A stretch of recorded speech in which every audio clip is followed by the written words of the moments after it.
जय हिंद फ्रेंड, हिंदी और प्राइड में आप सभी का स्वागत है।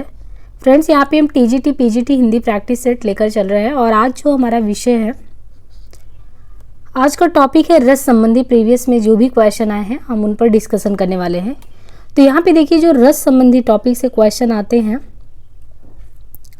तो यहाँ पे देखिए पहला जो क्वेश्चन है KVS प्रवक्ता परीक्षा में आया हुआ है कि रस सामग्री किस विकल्प में दी गई है। इन चारों में देखना है कि कौन से में रस सामग्री दी गई है। तो विभाव, अनुभाव, संचारी और अस्थाई भाव जो है, ये विभाव, अनुभाव, संचारी, अस्थाई भाव, ये चारों मिलाकर जो बनते हैं ये रस के 4 अंग हैं। तो ये क्वेश्चन भी आता है रस के 4 अंग कौन कौन से होते हैं।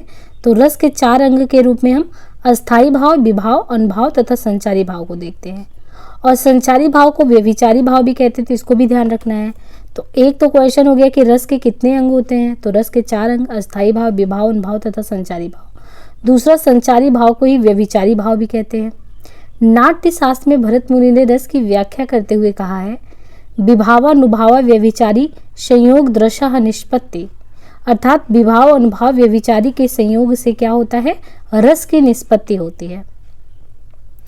दूसरा क्वेश्चन है कि काव्य शास्त्र के संदर्भ में जो 9 रस आता है, काव्य शास्त्र में 9 रस, तो 9 रस का मतलब काव्य शास्त्र में जो आता है उसका क्या मतलब होता है। तो 9 रस का मतलब 9 रस। अब यहाँ पे देखिए जो काव्य शास्त्र के संदर्भ में 9 रस से अभिप्राय 9 रस से है। ये 9 रस इस प्रकार हैं: श्रृंगार रस, हास्य रस, करुण रस, रौद्र रस, वीर रस, भयानक रस, बीभत्स रस, अद्भुत रस तथा शांत रस। आगे के क्वेश्चन देखें तो रसो वही सह, रसो वही सह, रसा से संबंधित इस कथन का उल्लेख इनमें से किस ग्रंथ में हुआ है। ऋग्वेद, तैत्तिरीय उपनिषद, अग्निपुराण, नाट्यशास्त्र। तो ये तैत्तिरीय उपनिषद में हुआ है। रसो वै सह, रस से संबंधित कथन का उल्लेख तैत्तिरीय उपनिषद ग्रंथ में इस प्रकार से हुआ है, रसो वै सह। विभावानुभावा व्यभिचारी संयोग दृशः निष्पत्ति, इसको प्रतिपादित किसने किया है। तो ये विभावानुभावा व्यभिचारी संयोग दृशः निष्पत्ति, ये जो इसका प्रतिपादन हुआ है, इसका प्रतिपादन भरत मुनि के द्वारा हुआ है। तो ये क्वेश्चन भी विभावानुभावा व्यभिचारी संयोग दृशः निष्पत्ति, इसका प्रतिपादन कौन करता है। तो प्रतिपादन करता है इसके भरत मुनि। नाट्य शास्त्र में भरत मुनि रस की व्याख्या करते हुए क्या कहा है। नाट्य शास्त्र में भरत मुनि ने रस की व्याख्या करते हुए कहा है, विभावानुभावा व्यभिचारी संयोग दृशः निष्पत्ति, यानी उनकी नाट्य शास्त्र है उसमें उन्होंने रस की व्याख्या इस तरीके से की है, अर्थात विभाव, अनुभाव तथा व्यभिचारी भाव के संयोग से रस की निष्पत्ति होती है। इनके इस सूत्र में स्थायी भाव का उल्लेख नहीं है। भरत मुनिकृत नाट्य शास्त्र के अनुसार अनुभाव का विशेष उपयोग अभिनय की दृष्टि से ही होता है। भरत मुनि ने श्रृंगार, हास्य, करुण, रौद्र, वीर, भयानक, बीभत्स और अद्भुत सहित कुल 8 रस को नाट्य प्रयोग में स्वीकारा है। तो यहाँ पे देखिए कुल 8 रस को किसने स्वीकारा है, 8 रस को कुल मिला के ये भरत मुनि ने स्वीकारा है। 9वें रस को बोला है शांत, 9वें रस शांत का इसमें वर्णन नहीं है। तो नाट्य शास्त्र जो भरत मुनि का है, जिसमें उन्होंने विभावानुभाव, व्याव, व्यभिचारी, संयोग दृशः निष्पत्ति रस को परिभाषित किया है, उनके अनुसार जो है रस 8 प्रकार के, जिनमें शांत रस नहीं है। शांत रस है तो वो 9वें रस है, जो उनके रचनाओं में या उनके कृत में कहें कि उनके द्वारा ये उल्लेखित नहीं है, वो 8 ही रस का जिक्र करते हैं। अब यहाँ पे देखिए क्वेश्चन वापस से है कि विभावानुभाव व्यभिचारी संयोग दृशः निष्पत्ति सूत्र किसने दिया है। तो आचार्य भरत मुनि। तो देखिए घूम फिर के वही क्वेश्चन जो है बार बार रिपीट हो रहा है। अब यहाँ पे क्वेश्चन कि भरत मुनि ने रस सूत्र का विवेचन अपने किस ग्रंथ में, तो नाट्य शास्त्र में किया है। विभाव, अनुभाव और व्यभिचारी भाव के संयोग से रस की निष्पत्ति होती है, किसका कथन है, तो वही भरत का कथन है। नाटक के संदर्भ में भरत मुनि के अनुसार रसों की संख्या कितनी है, तो अभी हमने बताया। और ये देखिए GIC में भी आया, आश्रम पद्धति में भी ये क्वेश्चन आया। नाटक के संदर्भ में जो भरत मुनि है उनके अनुसार रसों की संख्या कुल मिला के कितनी है, तो उनके अनुसार रसों की संख्या टोटल 8 है। रस की संख्या 8 किसने मानी है, तो अभी हमने देखा रस की संख्या 8 किसने, भरत मुनि ने 8 मानी है संख्या। आचार्य भरत ने किस रस को नाट्य प्रयोग में स्वीकार नहीं किया है। तो जो आचार्य भरत है उन्होंने किस रस को नाट्य प्रयोग में स्वीकार नहीं किया है, तो हमने देखा 9वां रस कौन सा है, शांत रस, जिसको आचार्य भरत ने स्वीकार नहीं किया है। रस निरूपण के प्रथम व्याख्याता थे, तो रस को निरूपित करने वाले, पहले व्याख्यायित करने वाले कौन थे? रस निरूपण के प्रथम व्याख्याता के रूप में भरत मुनि प्रसिद्ध हैं। नाट्यशास्त्र भरत मुनि का पहला ग्रंथ है। आचार्य भरत मुनि के रससूत्र को प्रमुख 4 व्याख्याता भट्ट, लोलट, उत्पत्तिवाद, ये हमने पहले भी पढ़ा था काव्य शास्त्र में। तो यहाँ पे आचार्य भरत मुनि की जो रस सूत्र है, उस रस सूत्र को और लोगों ने, उन 4 लोगों ने जो व्याख्यायित किया है, उसमें भट्ट लोलट है, उन्होंने उत्पत्तिवाद में व्याख्यायित किया, शंकुक अन्मितिवाद में, भट्ट नायक भुक्तिवाद में, अभिनव गुप्त अभिव्यक्तिवाद में। विशेष रूप से जो भावों को प्रकट करता उन्हें क्या कहते हैं? अनुभाव, विभाव, अस्थायी, संचारी। तो देखिए, विशेष रूप से जो भावों को प्रकट करता हो उसे कहते हैं विभाव। विशेष रूप से जो भाव को प्रकट करता है उनको विभाव कहते हैं। रस की अनुभूति के कारण अथवा रसों को उदित करने वाली सामग्री विभाव कहलाती है। यानी जो रस की अनुभूति कराए, रसों को आपके अंदर जगाने का, यानी रस आपको उत्पन्न कराए, वो विभाव होता है। और विभाव के 2 भेद होते हैं, एक आलम्बन विभाव होता है, एक उद्दीपन विभाव होता है। तो विशेष रूप से जो भाव को प्रकट करे उन्हें विभाव कहते हैं। रस अनुभूति के कारण रसों को उदित करने वाली सामग्री विभाव कहलाती है। और विभाव के कितने भेद हैं? तो विभाव के 2 हैं, आलम्बन और उद्दीपन। भाव शांति, भाव संधि और भाव सबलता। भाव शांति, भाव संधि और भाव सबलता का संबंध भाव के किस भेद से है? तो ये है संचारी भाव से। भाव शांति, भाव संधि, भाव सबलता का संबंध भाव के किस भेद से? संचारी भाव से है। आश्रय के चित्त में उत्पन्न होने वाले अस्थिर मनोविकार को संचारी भाव कहते हैं। जैसे रस्सी से भयभीत व्यक्ति के मन में उत्पन्न चिंता, शंका, जड़ता, उन्माद आदि भाव संचारी भाव है। संचारी भाव पानी के बुलबुले की भांति बनते और बिगड़ते हैं। अतः स्पष्ट है कि भाव शांति, भाव संधि और भाव सबलता का संबंध संचारी भाव से है। वाणी और अंगों के अभिनय द्वारा जिनसे प्रकट हुए हैं, तो वाणी और अंगों के अभिनय द्वारा जिनसे प्रकट हुए क्या है? वे हैं अनुभव। वाणी और अंगों के अभिनय द्वारा जिनसे प्रकट हुए अनुभव हैं। मानव मन में अस्थायी भाव की जागृत होने पर कुछ शारीरिक चेष्टाएं भी उत्पन्न होती है, जिन्हें अनुभाव कहते हैं। जैसे सांप को देखकर व्यक्ति चिल्लाने या भागने लगे तो उसकी यह शारीरिक चेष्टा अनुभाव कहलाएगी। अनुभाव के भेद के विषय में आचार्यों में मतभेद है। भरत ने अनुभाव के 3 भेद किए हैं, वाचिक, आंगिक और सात्विक। देखिए, यहाँ पे अनुभाव के भेद आचार्यों में मतभेद है। भरत ने अनुभाव के कितने भेद किए हैं? विभाव के तो हमने 2 देखे। अनुभाव के जो आचार्य हैं, आचार्य भरत मुनि जो है, उन्होंने अनुभाव के 3 भेद किए हैं कि अनुभाव 3 प्रकार का होता है। एक वाचिक अनुभाव, आंगिक अनुभाव और सात्विक। और भानुदत्त ने इनके 4 भेद माने हैं अनुभाव के, और उनके नाम भी आचार्य भरत से कुछ अलग है। तो यहाँ पे देखिए तुलनात्मक दिया है कि जो आचार्य भरत है उन्होंने अनुभाव को 3 भागों में बांटा है, जिसमें वाचिक, आंगिक, सात्विक आता है, लेकिन भानुदत्त ने उसको 4 भेद में माना है। और उनके नाम भी आचार्य भरत से कुछ ही अलग है। ये है कायिक, मानसिक, आहार्य और सात्विक। उन्होंने क्या कहा था? वाचिक, आंगिक और सात्विक। इन्होंने कहा कायिक, मानसिक, आहार्य और सात्विक। तन की चेष्टाओं को कायिक अनुभव, यानी आप तन यानी शरीर से जो चेष्टा करते हैं वो काया का है अनुभव, तो कायिक अनुभव कहलाता है। भिन्न भिन्न परिस्थितियों में आश्रय द्वारा भू संचालन, कटाक्षपात आदि क्रियाएं करना कायिक अनुभव है। इन अनुभव को उत्पन्न करने के लिए आश्रय को यत्न करना पड़ता है, इसलिए इन्हें यत्नज अनुभव भी कहते हैं। इनकी संख्या निश्चित है।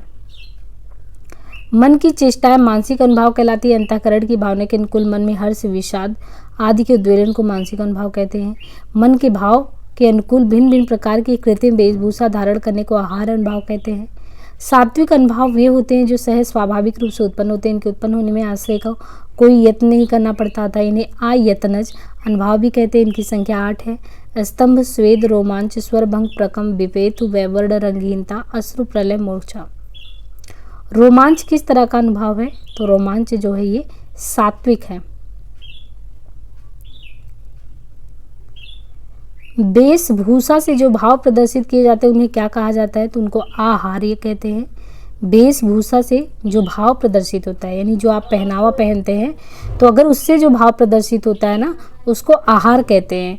तो भानुदत्त ने कायिक, मानसिक, आहार्य, सात्विक तो बताया, जिसमें उन्होंने कहा कि अगर वेशभूषा से चीज़ों को प्रदर्शित करें, अपने भाव भंगिमा को प्रदर्शित करें, तो वो कौन सा है? वो आहार्य है। वेपतु कैसा अनुभव है? यहाँ पे ये अलग ही क्वेश्चन है कि बेपथु जो है वो कैसा अनुभव है, तो वो सात्विक है, बेपथु सात्विक है। आलंबन और उद्दीपन विभावों के कारण उत्पन्न भावों को बाहर प्रकाशित करने वाले कार्य क्या कहलाते हैं? तो हमने अनुभाव देखा था, अनुभाव के दो भाग देखे कि आलंबन अनुभाव भी होता है, उद्दीपन भी होता है। तो यही है, अनुभाव ही है जो आलंबन और उद्दीपन विभाव का कारण है। अनुभाव के कितने भेद होते हैं? तो यहाँ पे आप देखिए कि उत्तर सी बताया था, लेकिन संशोधित में इसको जो है बाहर कर दिया। अनुभाव के हमने 3 भेद भी देखे, 4 भेद भी देखे, तो ये अलग अलग है। अब अनुभाव के दो भेद होते हैं, यहाँ पे दिया है कि अनुभाव के कितने भेद, तो अनुभाव के यहाँ पे दिया है कायिक और सात्विक। कायिक और सात्विक होते ही हैं। डॉक्टर हरदेव बारी शब्दार्थ प्रयोग के अनुसार अनुभाव के 2 भेद होते हैं। ये हरदेव बारी कहते हैं, इनके अनुसार जो है अनुभाव के 2 भेद हैं, एक कायिक या इच्छित तथा सात्विक या अनिश्चित अइच्छित। एक तो इच्छा के अनुसार काया के अनुसार आप कर रहे हैं भाव भंगिमा में, तो काया के अनुसार कायिक हो गया, इच्छित हो गया, और सात्विक या अनिच्छित जो अनिच्छा से कर रहे हैं। इच्छित अनुभाव को साधारण अनुभाव भी कहते हैं, जो इच्छा से करते हैं। ज्यो ज्यो पटु झटकती हटती हसती नचावती नैन, त्यों त्यों निपट उदारो फगुआ देते वने नना। पंक्ति में कौन सा अनुभाव है? तो इसमें है कायिक अनुभाव। ज्यो ज्यो पटु झटकती हटत हसत नचावत नैन, इसमें कायिक और अनुभाव है। प्रस्तुत पंक्तियों में पट वस्त्र का झटकना, हंसना तथा आंखों का नचाना यह इंगित करता है कि सारी क्रिया शरीर के अंगों द्वारा हो रही है।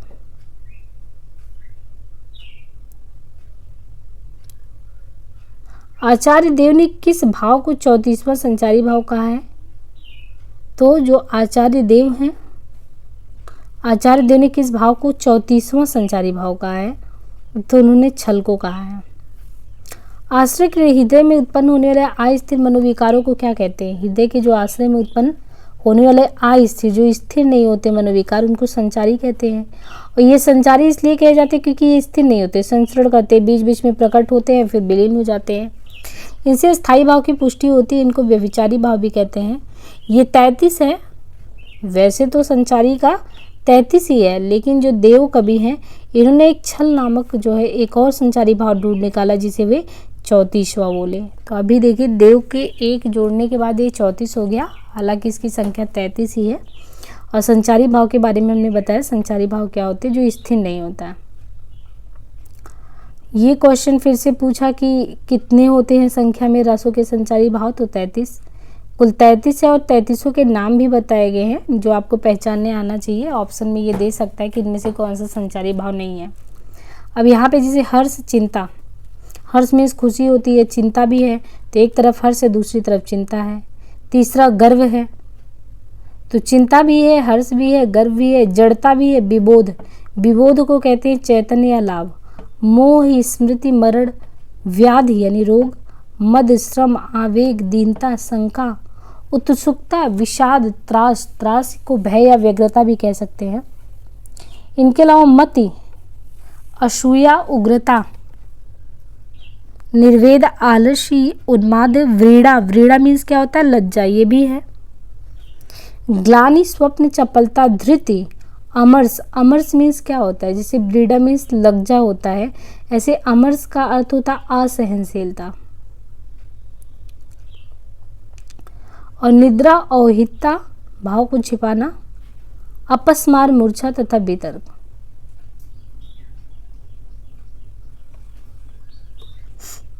संचारी भाव की संख्या मानी गई है कितनी? तो वही क्वेश्चन है, संचारी भाव की संख्या 33, देव ने एक और माना तो 34 हो गया है।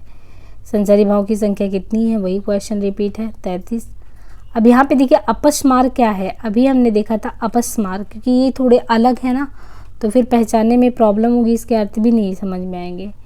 तो ये अपस्मार एक प्रकार का क्या है? संचारी भाव का एक प्रकार है अपस्मार।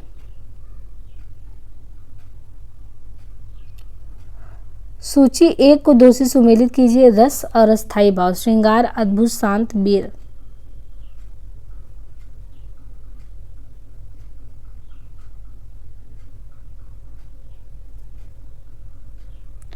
तो यहाँ पे जो श्रृंगार है उसका अस्थायी भाव रति है, अद्भुत का विस्मय है, शांत का निर्वेद है, वीर का उत्साह है। रस और अस्थाई भाव में अद्भुत, वीर, रौद्र, करुण ये क्रमशः दिया गया है। तो अद्भुत का विस्मय होगा, वीर का उत्साह होगा, रौद्र का क्रोध होगा, करुण का शोक होगा। निम्नलिखित में से किस विकल्प में अस्थाई भाव दिए गए हैं? तो कौन सा विकल्प है जिसमें अस्थाई भाव? तो प्रस्तुत भी अस्थाई भाव क्रमशः श्रृंगार, करुण, वीर तथा भयानक रसों के अस्थाई भाव दिए गए हैं।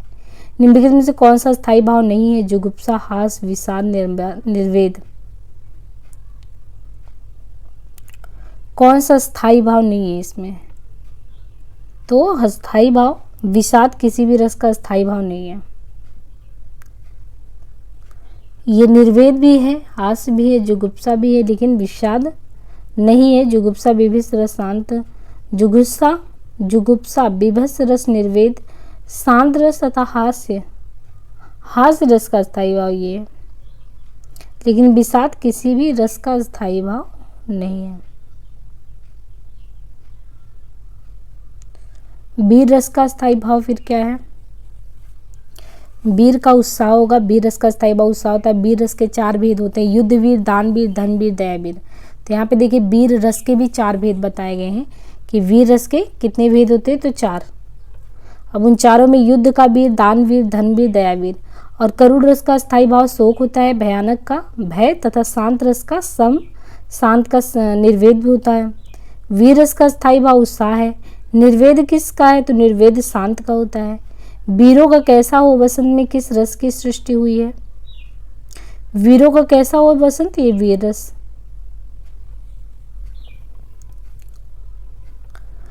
डॉक्टर दुर्गेश नंदिनी ने क्रांति की गायिका सुभद्रा कुमारी चौहान नामक लेख में सुभद्रा जी की कविताओं के परिप्रेक्ष्य में लिखा है।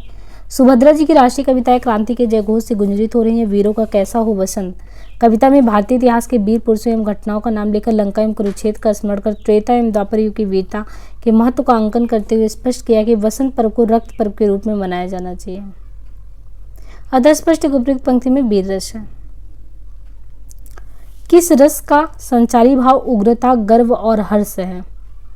गर्व भी है, हर्ष भी है। तो ये गर्व कब होगा? हर्ष यानी खुशी भी होगी, उग्रता भी होगा। ये वीर रस का स्थायी भाव है उग्रता,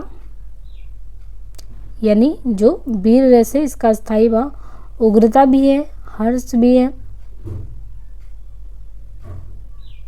और गर्व भी। यही परिपक्व होकर उत्साह बनता है।